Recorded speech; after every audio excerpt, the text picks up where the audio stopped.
మొక్కై వంగనిది మానై వంగున. ఒకరోజు గురువుగారు తన ప్రియమైన శిష్యుడితో దగ్గరలో ఉన్న ఒక అడవికి బయలుదేరి వెళ్ళాడు. నడుస్తూ నడుస్తూ ఒక చోట గురువుగారు ఆగిపోవడంతో ఏమైందని శిష్యుడు వెనక్కి తిరిగి చూశాడు. గురువుగారు దారికి పక్కన ఉన్న 4 చెట్లను అదే పనిగా చూస్తుండడంతో, ఎందుకలా చూస్తున్నారు గురువుగారు అని ప్రశ్నించాడు శిష్యుడు.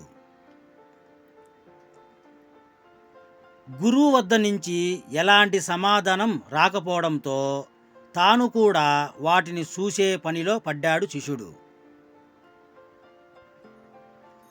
ఆ 4 చెట్లలో ఒకటి అప్పుడే ఆకులు తొడుగుతున్న చిన్న మొక్క, రెండోది కొంచెం పెద్ద మొక్క, మూడోది దానికంటే ఇంకొంచెం పెద్దది, నాలుగోది చాలా చాలా పెద్ద చెట్టు.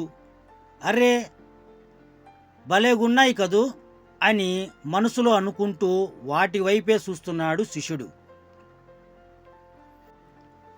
అప్పటికి గాని ఈ లోకంలోకి రాని గురువుగారు శిష్యుడిని పిలిచి మొదటి మొక్కను చూపుతూ దానిని లాగేయమని చెప్పాడు. ఆ పిల్లవాడు ఆ చిన్న మొక్కను చాలా తేలికగా లాగి పారవేశాడు. ఇప్పుడు రెండో మొక్కను కూడా లాగేయమని గురువుగారు చెప్పడంతో దాన్ని కూడా కష్టపడి లాగి పడవేశాడు. మూడో దాన్ని కూడా గురువుగారు లాగమని చెప్పడంతో తన శక్తినంతటిని ఉపయోగించి అతి కష్టమీద లాగి పారేశాడు.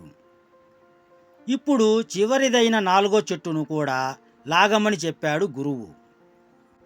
ఆ పిల్లవాడు ఆ చెట్టు చుట్టూ 2 చేతులు వేసి ఎంతగా ప్రయత్నించినా కొంచెం కూడా కదిలించలేకపోయాడు. శిష్యుడు అగచాట్లను అంతసేపు చూసిన గురువుగారు, చూడు నాయనా, మన అలవాట్ల విషయంలో కూడా ఇలాగే జరుగుతుంది. చెడు అలవాట్లు పాతబడిపోతే వాటిని మార్చుకోవడం కష్టం. దానికి ఉదాహరణ ఈ 4వ చెట్టు మొక్క. మొక్క వంగనిది మానే వంగున అన్న సామెత ఇదే అర్థం నాయనా. చెడు అలవాట్లు అనేవి ప్రాథమిక దశలో ఉన్నప్పుడు నువ్వు లాగి పారేసిన 1, 2, 3 చెట్టులాగానే ఉంటాయి. అవే మనలో బలంగా పాతుకుపోయినట్లయితే 4వ చెట్టులాగా దాన్ని మనము ఏమీ చేయలేము.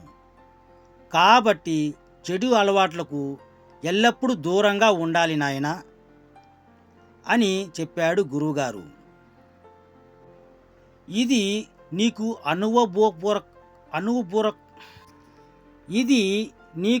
అనుభవపూర్వకంగా అర్థం కావాలి కాబట్టే ఆ చెట్టును ఉదాహరణగా చూయించి చెప్పానని అన్నాడు గురువుగారు.